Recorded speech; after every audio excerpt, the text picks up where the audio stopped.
questão, o processo de transição não é um processo político, é um processo social. O que importa é a construção social da transição. E ela não se dá através de formas de poder e de exercício da política. Porque a política é incapaz disso. Em primeiro lugar, e fundamental, eu não vou poder deter isso, a política, o Estado político centralizado tem que ser destruído junto com a propriedade privada. Isso é pensamento maduro do Marx, não é o jovem Marx. Eu vou brevemente lançar um estudo prévio, publicando pela primeira vez em português, nas raras vezes no mundo que se publica, são os estudos preparatórios, os trabalhos preparatórios do Marx para escrever a Guerra Civil na França. 1871. É o Marx, depois de ter publicado o livro, o tomo 1 do Capital. A revolução, diz ele explicitamente nesse texto, é a revolução contra o Estado. A ideia do Estado proletário é um absurdo do ponto de vista marxista. Há necessidade da destruição do Estado centralizado. Imediatamente. Não é uma questão de esperar consolidar uma nova sociabilidade e aí não se desfazer, porque o Estado não pode ser, a não ser o Estado como elo, como momento da afirmação do capital, porque o Estado propriamente dito nunca existiu antes da sociabilidade do capital. No pré-capitalismo não há o Estado verdadeiro, como o Marx já coloca desde a juventude. O Estado, como tal, só existe no sistema do capital, portanto ele não é uma universalidade, portanto ele não é uma coisa perfectibilizada. O Estado perfeito é o Estado democrático, o Estado limitado de base limitada. A democracia, fala-se, então para cá, uma estupidez marxista de democracia como valor universal, confundindo democracia com liberdade, fazendo uma identidade espúria. A liberdade humana está para muito além da democracia. Porque a democracia, de qualquer forma, é uma forma de dominação. Por menos perversa que ela seja, ela é dominação. E enquanto houver dominação, não pode haver transição. Pensamento, nisso eu teria grande prazer, não só sobre esse aspecto, mas expor isso no momento adequado. O que acontece no leste europeu? O inverso. Como não dá para transitar pela pobreza para a revolução social, intensifica-se e amplia-se por necessidade o Estado. Ele impõe, na aparência, aspectos e dimensões para além do capitalismo. Por exemplo, ele quer instaurar a sociedade solidária, não a sociedade que se mede as pessoas pelo valor do seu trabalho, pelo mercado, portanto. Não, uma sociedade para além do mercado. Ou seja, onde as necessidades humanas são atendidas. Comer, saúde, escola, etc., garantidas. Ora, quando isso é garantido, não a partir de base material, mas de decreto político, o que acontece? Mesmo quando se atinge um determinado patamar de desenvolvimento econômico, gera-se a iliberdade do trabalho. Isto é, a liberdade da não liberdade. Porque o sujeito, o trabalhador, se aproveita desses benefícios, mas ele não exerce a responsabilidade da liberdade. E a liberdade é, em primeiro lugar, responsabilidade. O que ele faz? Ele cai em anomia. Quanto menos ele trabalhar, melhor. Quanto menos ele fizer, melhor. Eu vi Samora Machel em praça pública, chamando os camponeses de macacos na colheita do arroz no fim da década de 70. Porque eles queriam mais campos custões, menos campos custões. Eu dizia, ele está sendo idealista, está sendo magnífico, mas ele está sendo idealista. Os primeiros eu tinha chegado a fazer 72 horas, né? Escrevi uma carta linda de 20 páginas para o Brasil.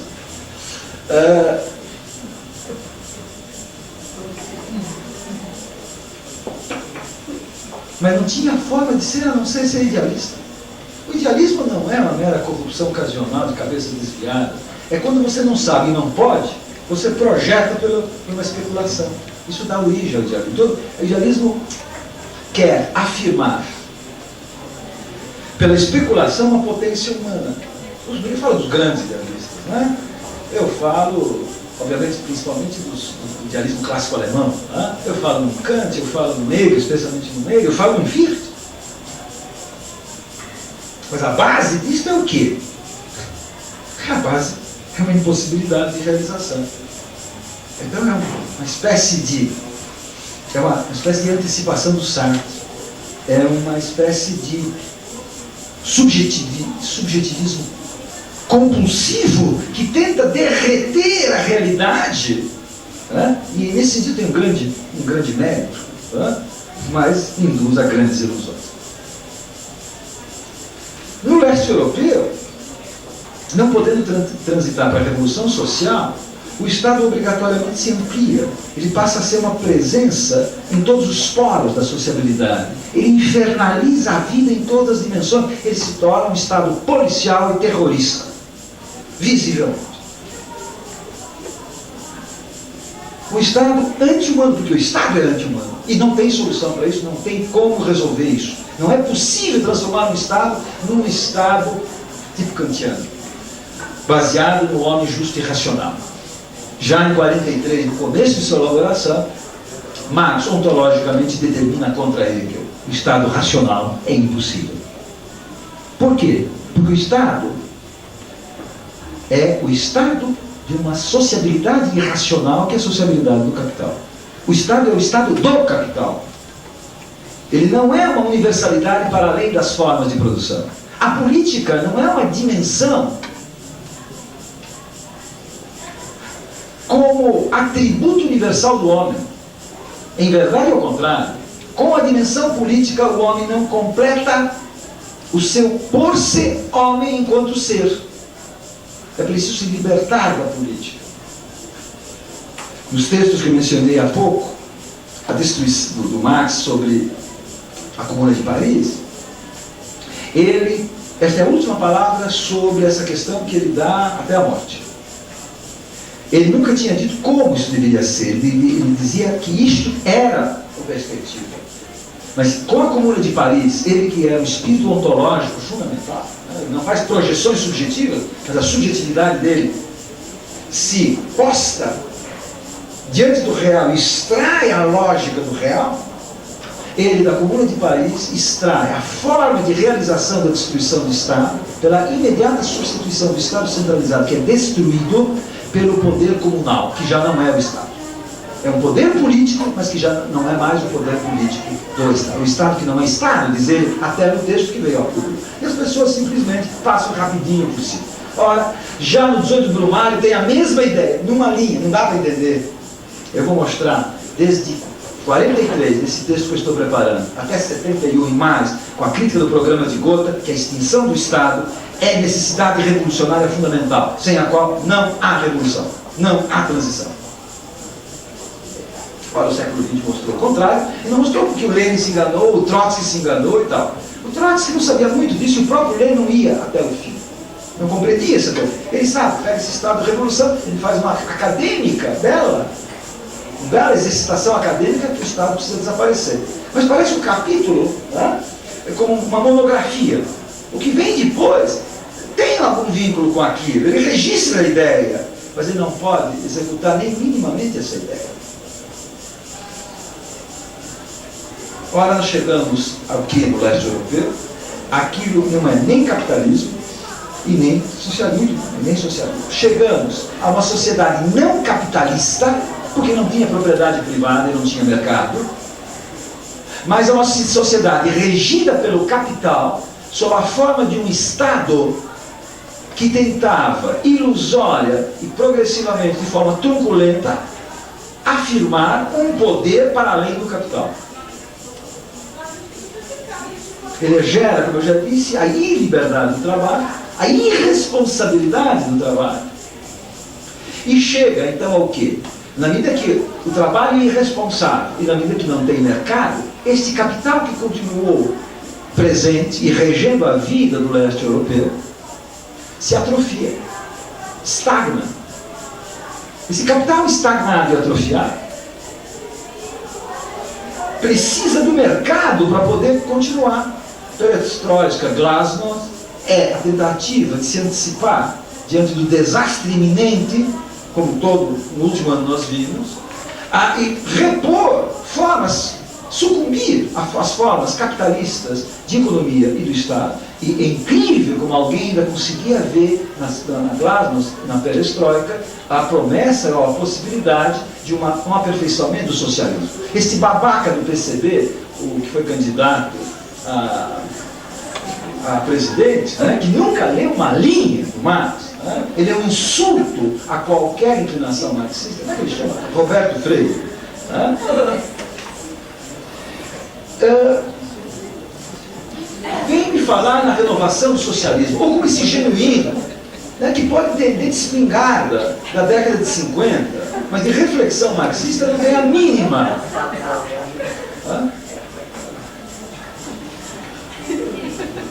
O que há uma recomposição do capitalismo. Isto é, todas as... E no caso dos países, as antigas democracias populares, né, elas recompuseram rapidissimamente. Claro, não no ponto de maturação que querem, porque estão dependendo da vazão de recursos do Ocidente. E até banco, eu li, anteontem foi fundado um banco inter-europeu, né, com a presença de Mitterrand, se não me engano, do primeiro-ministro inglês. Do ponto de vista financeiro, tem lá seu significado, mas é muito menor do que BID, FMI vão mobilizar já para este primeiro ano. A tragédia, a dupla tragédia da Comuna de Gdansk, princípios da década de 80, foi a última esperança que eu tive. Se era possível o leste europeu se repor, se reciclar, não na direção de uma recomposição do capitalismo, mas uma tentativa de corrigir o monstro que tinham criado. Me manifestei, por escrito de cara, simpático à movimentação do Solidariedade, e redundou no que redundou, no anticomunismo da mal, né? Inclusive, não apenas por responsabilidade e solidariedade dessas pessoas, pela incapacidade teórica fundamental deste século dos PCs dominantes, e mesmo dos partidos que reivindicam a herança do marxismo, mas que não dão um passo à frente. Tem algumas pessoas razoáveis, eu me refiro ao trotskismo, por exemplo, eu me refiro às tendências que estão hoje dentro do PT, que é o pior do PT. Porque eles são reminiscências esclerosadas do passado, são cadáveres que se supõem o futuro. Então a articulação, sim, a articulação é a coisa da vida, é um socialismo, entre aspas, é o socialismo não marxista. Como isso não pode existir, então o PT é aquilo que não existe, ele é uma afirmação simplesmente política.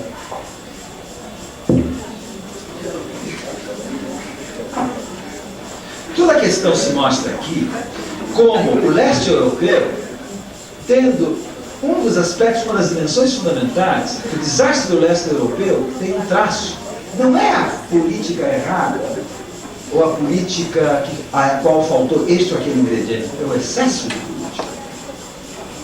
Porque a política, do ponto de vista revolucionário, Marx deixa isso realmente muito claro, mas o século não entendeu isso, e dá para explicar por que não entendeu. A política revolucionária é a política que desfaz a política.